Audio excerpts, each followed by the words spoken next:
Hello everyone, you're welcome to my channel. If this is your first time stumbling on this channel, let me quickly introduce myself. My name is Suleiman Naneru. I'm an engineer, a project manager, a businessman, a travel aficionado, a writer, I'm a storyteller, and most recently I started a YouTube channel. So I would like to also consider myself a YouTuber. So in this episode, I'm going to be sharing a story, more of an encounter I had on a flight that involved a Nobel Prize winner, someone else who is a former governor as well as a former minister of the Federal Republic of Nigeria, and then someone who is the former president of the Federal Republic of Nigeria. Trust me, this is one story you don't want to miss. Sit back, relax, and let's enjoy this episode together. Fingers crossed, guys.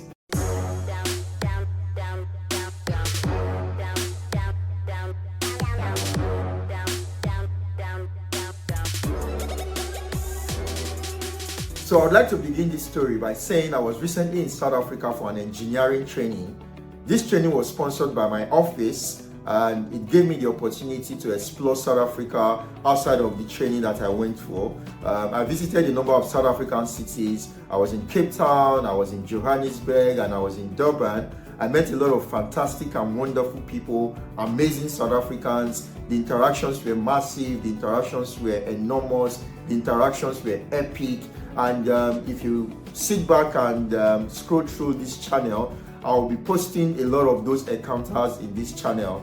So that is where this story is going to start from. And I'm so excited to be sharing it with you right now. So on the completion of my training in South Africa and all my personal exploration and sojourns that I usually like to do when I visit a new country, it was time to come back to Nigeria. And I was boarding a South African Airways flight that was traveling from Johannesburg to Lagos.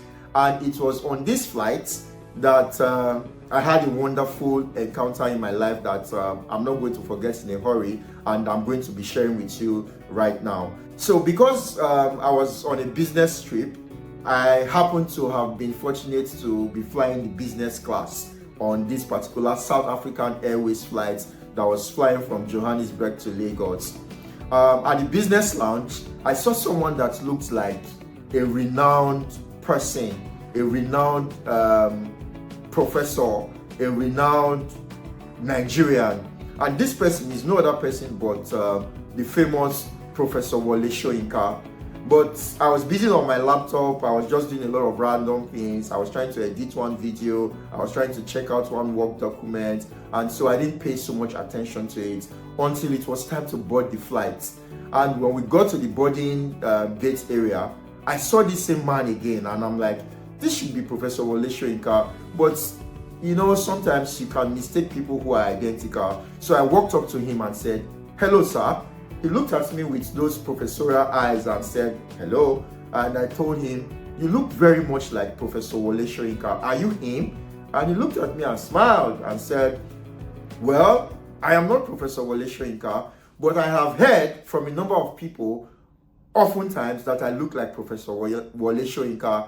At that point, I knew I was talking to the renowned prof, and I liked the sense of humor that he applied to the conversation. So I told him, "Well, it's actually a pleasure to have met you now. This is my first time to see you in person. I appreciate the fact that I've even spoken to you, and we just had just those general conversations, and it was very nice, it was interesting, and that was the end of it." The interaction with the prof was very interesting, but I had to allow him to move ahead of me because I needed to bring out my boarding pass from my bag. So as I was getting my boarding pass, I heard an interesting voice from behind me, and I'm like, that voice sounded familiar. Who's this person? It was so full of life. This voice was so full of energy. He was making people around him laugh. I picked up my boarding pass, completed the pre-boarding check-ins, and got into the boarding tunnel. And this same person who I said had an interesting voice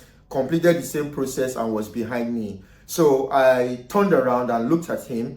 The person was unmistakably no other person but the former governor of Kaduna State, the former FCT minister, the one and only Mallam Nasir El-Rufai. So he was full of life. He was interacting with all the people around him. They were smiling, they were laughing. And I said, okay, I'm going to interact with this person. I stopped and said, hello, sir.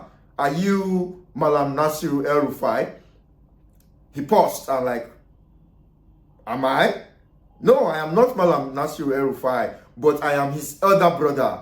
And I'm like, okay, this is another set of sarcasm I'm just getting from high-profile people today. I like the sense of humor, and I told him, you know what, just stop right there. I'm going to pick up my camera right now, and I'm going to record this moment. I'll ask you again, and you tell me your response. And the clip you are going to watch next is him interacting with me, telling me who he was, that he was Mallam Nasir El-Rufai's elder brother. Please just enjoy it and tell me what you think afterwards. Video to say, this is the one and only Nasir El-Rufai. Elder brother of Nasir El-Rufai. I met him and I asked him if he was Nasir El-Rufai, and he said... and I told him that I'm the elder brother of Nasir El-Rufai. Well, but he doesn't believe me. But you guys online should educate him. You know, many of these Nigerians have spent so much time outside Nigeria that they don't even know what we look like. That's true. Yeah. So Nasir El-Rufai looks much younger than me. Okay. Yeah. Has less white hair. Yes, has less white hair, and his face is more stressed. It's not relaxed, and he doesn't wear hats like this. Maybe one more verification. Is Nasir El-Rufai taller than you? No, we're about the same height. Okay. The difference is about half an inch. Okay. You will not notice. Okay, nice to meet you, sir. Then thank you for interacting with me. Thank you. All right, have a wonderful flight. All right. After that interaction, I thanked him very much for obliging me and for being so humble with all of the sense of humor he applied to the conversation. And that was the end of the conversation. We boarded the plane, and I realized that he was sitting in front. But just as we boarded the plane, he saw Professor Wole Soyinka, so he moved from his seat, that is, I think he was sitting on 1C, and Professor Wole Soyinka was on the other side. So he walked up to the prof, they shared some wonderful interaction for a brief moment. They talked about some things that I'm not going to disclose. If you want to hear it, you can probably contact me later and I'll tell you what it was, but maybe I would have to charge you for that. But the interaction was nice, it was cordial, it was friendly, and I really enjoyed the scenes I was seeing. I walked ahead to my own seat, which was, I think, my seat was 15H. So it was just further back from those. The seat cabin was arranged in such a way that we had 1 to 5. Then the next set of seats were 15 to 16 in the business cabin. So my own seat was 15H. So I walked just like a few steps ahead and got to my seat, where I had someone that was sitting close to me, an interesting guy. We vibed throughout the flight. He was giving me interesting gist, interesting conversations. And while I was just settling into my seat, I saw Mallam Nasir El-Rufai walking past me to interact with someone who was sitting just on the other side of, I think the person was sitting on 16A. And so it was just almost behind me. And I'm like, okay, who is this person? I was very curious to find out who it was. So I just turned around. We like to peep sometimes as Nigerians. I just turned my neck like this, and I'm like, oh, who is that? I know that person. And it was no other person than the one, the only Chief Olusegun Obasanjo, the former president of the Federal Republic of Nigeria. And I'm like, oh wow, what's going on today? All the who is who in Nigeria is on this flight. And I was just wondering who else is on this flight that I have not yet even observed. So Mallam Nasir El-Rufai and former President Olusegun Obasanjo, they started talking. So the first thing Mallam El-Rufai said to Obasanjo was, oh sir, I was just informed that you are on this flight, and I could not stop myself from coming to say hello to you immediately.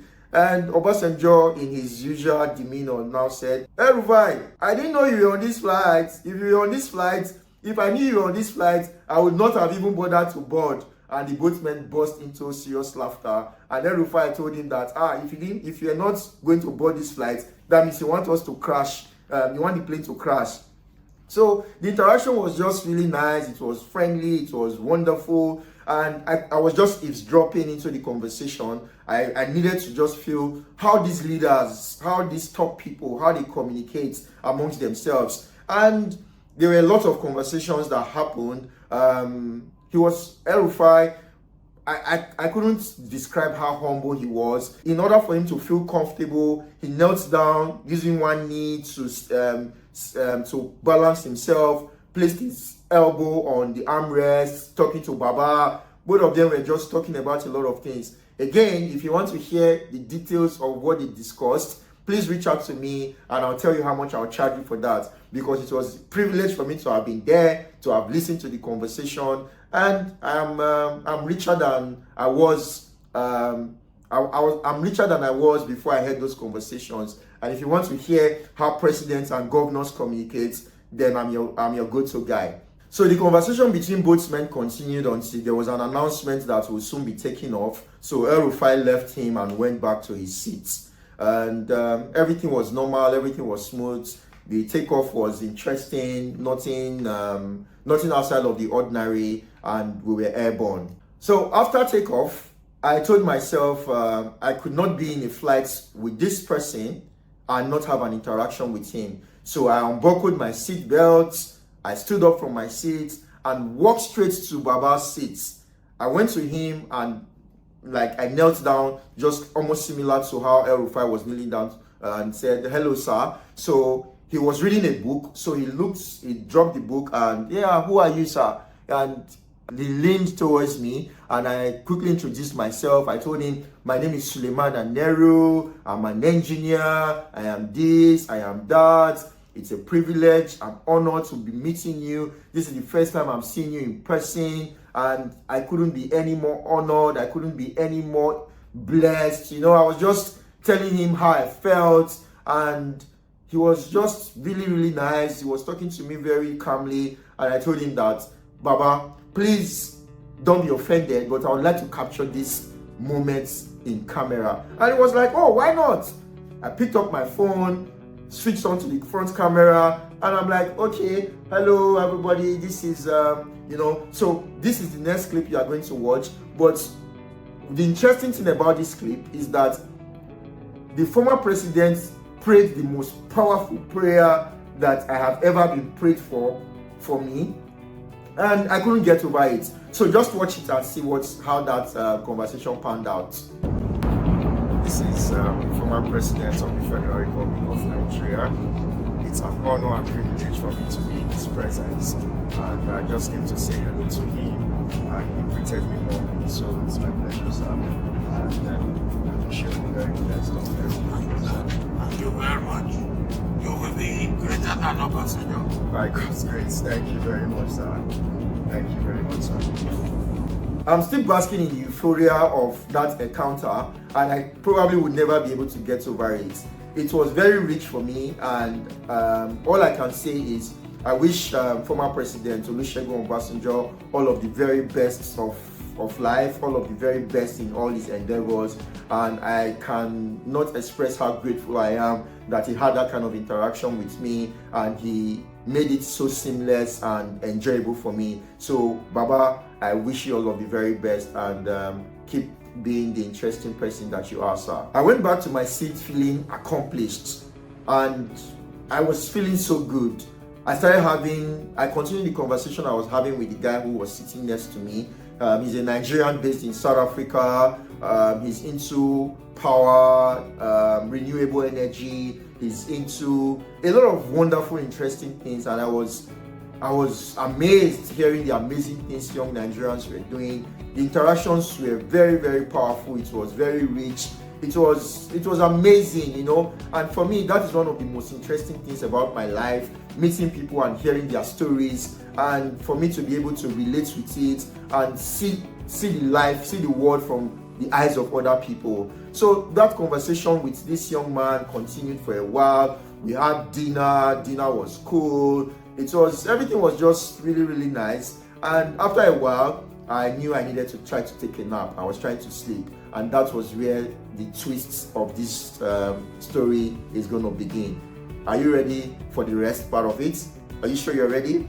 Yeah, I'm ready to share with you. That's why my camera is looking at me right now, and that's why I'm relating the story with you. So, in my bid to try to take a nap, I was thinking of, I wanted to recline my seat into a bed because, for people who fly business class or first class, you are used to all of these things. For those of us who are still upcoming, it's probably when we have official functions that we are able to fly business class. We are not able to afford to buy business class with our own money. But if you really want to fly, business class is the way, at least for someone who intends to fly in comfort and in style. So I would just like to say thank you to my office again for sponsoring this trip. So this video I'm making is not in any way related to my office. This is personal, but I just would like to emphasize again that this happened because my office sponsored me for that trip.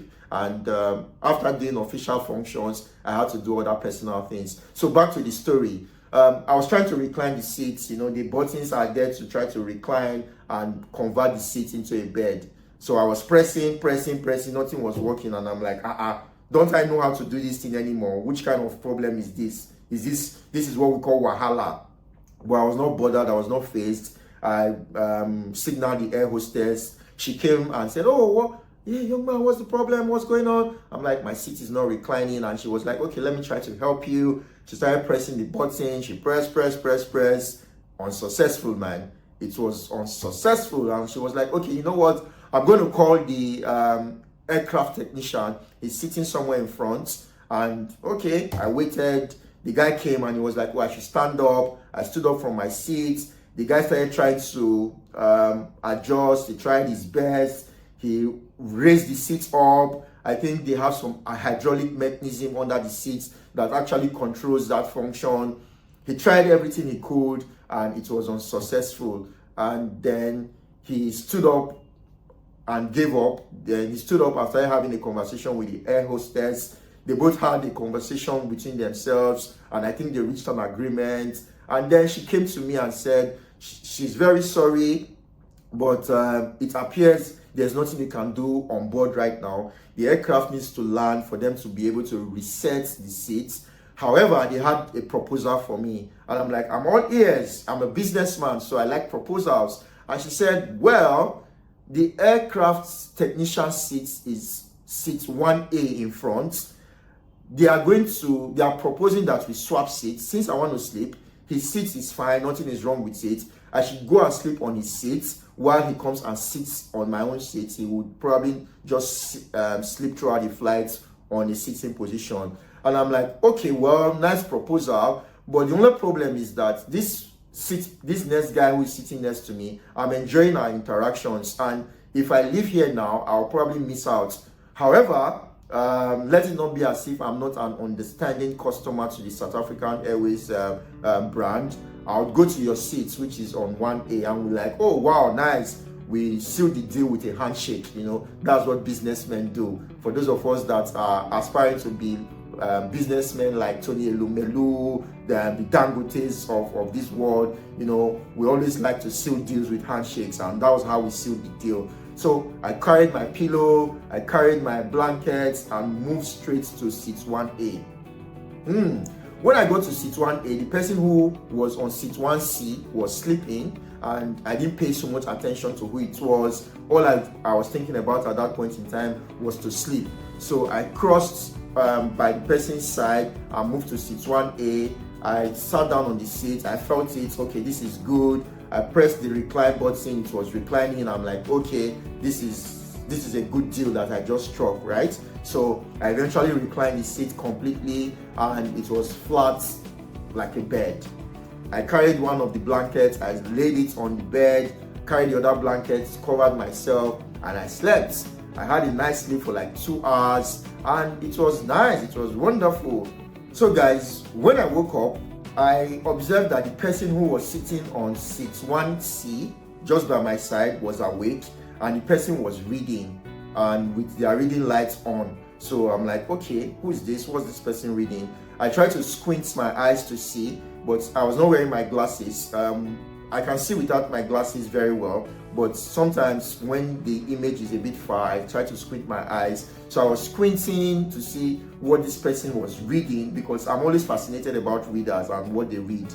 So I was trying to see what the person was reading, but I was not at a vantage point where I could view properly. So I decided to sit up briefly. As I was sitting up, I saw that this is the person I interacted with just before I boarded this flight. It was no other person but Mallam Nasir El-Rufai. Okay, what is this person reading? And I paused and I said, okay, what conversation or what interaction am I going to have with this person? I was just calculating the conversation. And what do you think I said, guys? I'm not going to spill out the card just yet. So I decided I was going to build on the interactions and rapport we had just before boarding. So I reclined my seat up a bit and adjusted in such a way that he could see me when I spoke to him. And I just said out of nowhere, oh wow, it's nice to see that El-Rufai's elder brother likes to read.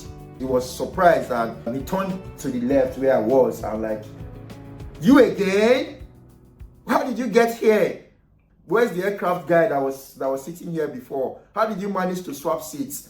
And I decided that I was going to even make the conversation more humorous. And I told him I used my magical powers to swap seats with him. And El-Rufai started smiling. And I think that warmed him up a bit more. And then I eventually told him the full story of how I decided to swap seats with the guy. And that was how the conversation between me and El-Rufai continued to the next level. So I sat up fully and asked him, what are you reading?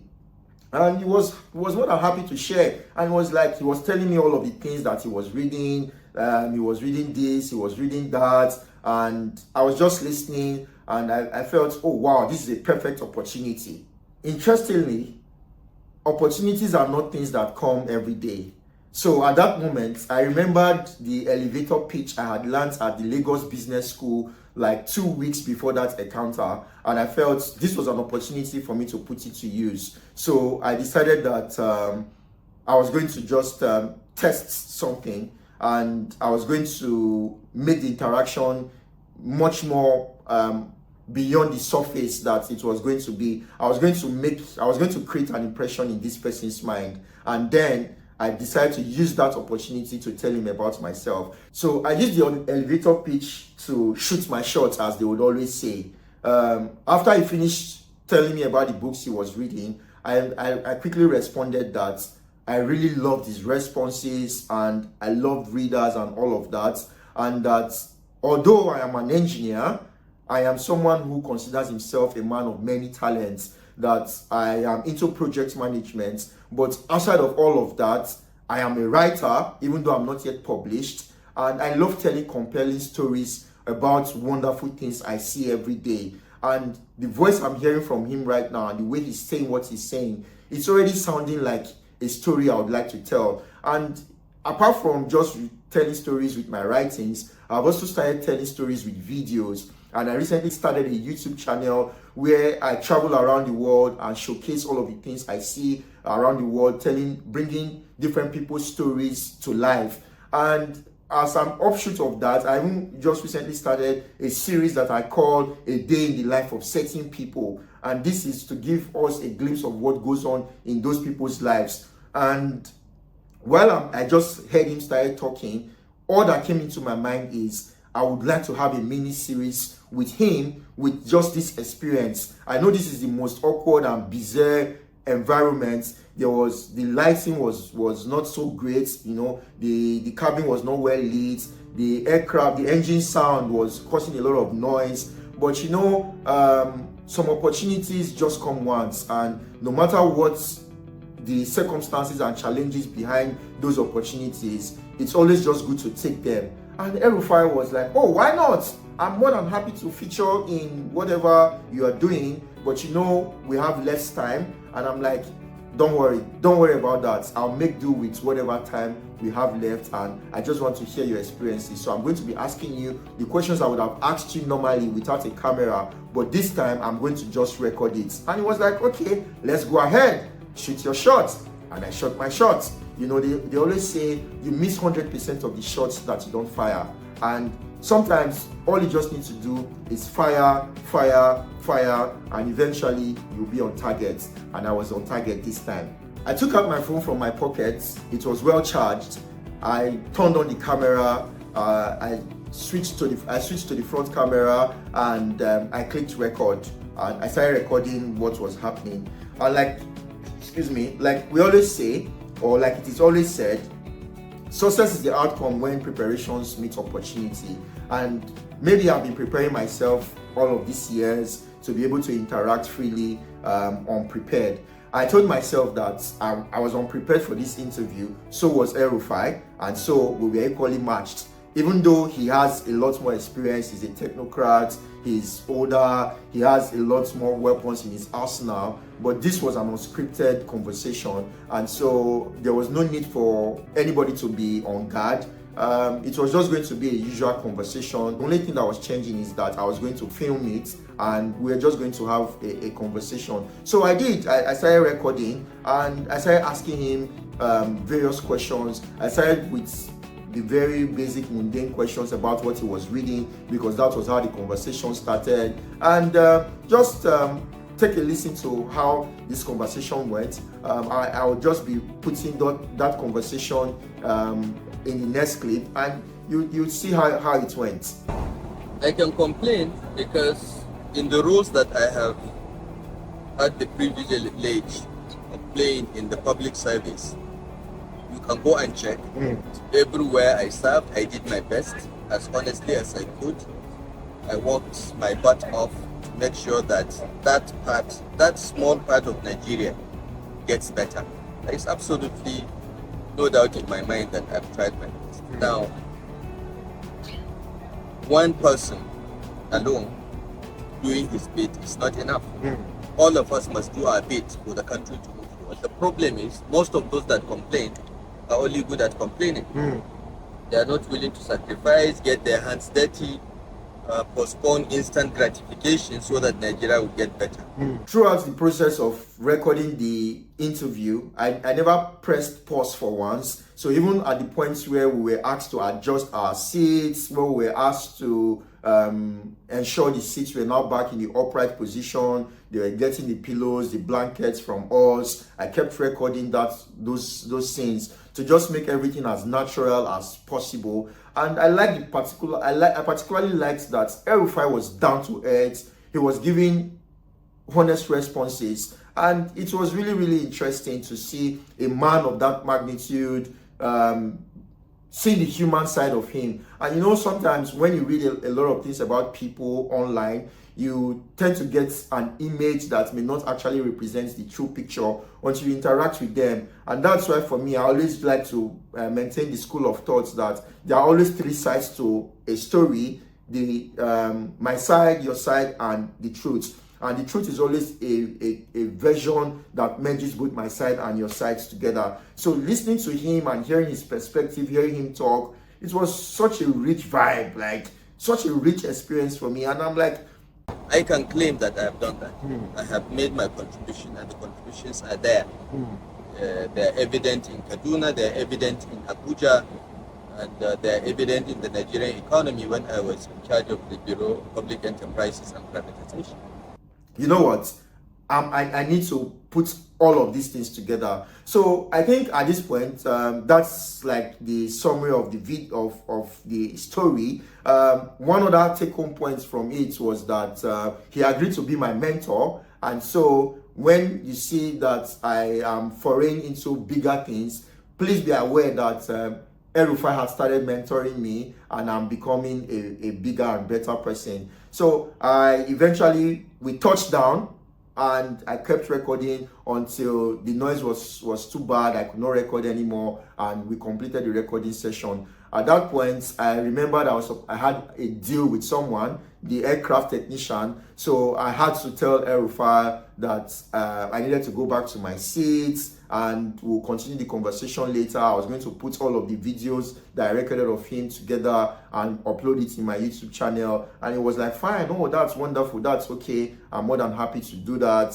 you know. So I left him and went to my seat. I met the aircraft technician, and the guy went back to his own seat. So while I was sitting on my seat, I got a message from El-Rufai, and whoa, really?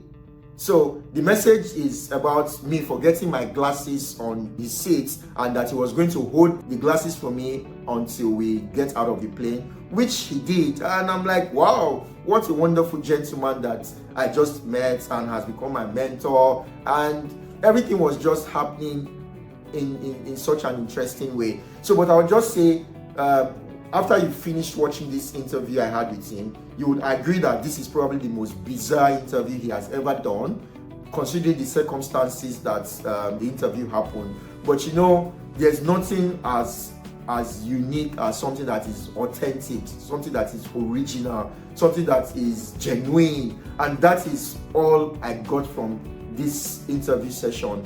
And so again, I would like to bring this home by saying, just before I embarked on my South African trip, I met someone in Lagos, and this person was telling me that they didn't believe in coincidences. They believe that everything in life happens for a reason, and everything that happens have been destined to happen. And so looking at the circumstances of me meeting El-Rufai, meeting OBJ, meeting Wole Soyinka, and then moving from my seat 15H to 1A, where El-Rufai was sitting and having all of this conversation.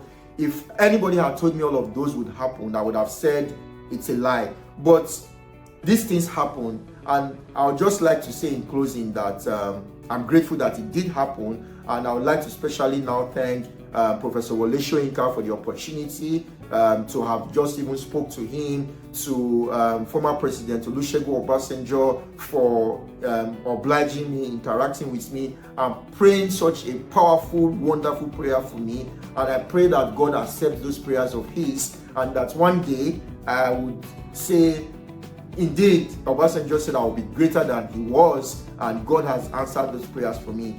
Then I would also especially like to just also thank Mallam Nasir El-Rufai. I appreciate the humility with which you related with me. I appreciate the fact that you were not in any way fazed that a stranger was putting a camera to your face. You don't know the platform that this guy is going to put this news, if he's even going to try to distort the information and make a negative connotation out of it, you know. So for all of those, I am very grateful, I am very happy, and I wish you all of the very best, just like as I wish everybody and myself. I don't know what the future holds for you, but I hope it is nothing but the very best. And maybe if God gives us the opportunity, you are able to also serve the country in other capacities that will be beneficial to the country. I don't know what the future holds, but I'm always positively keeping my fingers crossed for the future. And so at this point in time, I would say thank you all for watching as well. This has been wonderful. I'm excited, I'm elated, you know, I'm short of words, but it's a wonderful feeling. It's awesome for me to have had the opportunity to create this, and for you to be a viewer, for you to be watching this. I would just like to say thank you very much. I appreciate you, and I don't take you for granted for any reason. So please subscribe to the channel. Please subscribe to the channel. Ensure you like this video, and feel free to share it with your friends, share it across everywhere. Let people get to see a glimpse of what I am doing, and encourage people to subscribe to my channel, because I am very particularly excited about a day in the life of certain people that I'm creating. So I'll be bringing a lot more people in real estate, people in tech, people in decorations, people doing a lot of amazing things. I've been filming quite a lot of those videos, and you'll be seeing them on this channel, apart from the normal travel content that I also create. So thank you very much, everybody. It's been a pleasure filming this one. Like I always say, it's unscripted. I try to make it as natural as possible. All I just did right now I picked up my phone, I turned on the front camera, even though the front camera does not have as much quality as the back camera, but I just don't care about the picture quality. What is important is the message, and that is what I'm trying to do here. So thank you very much once again. Thank you.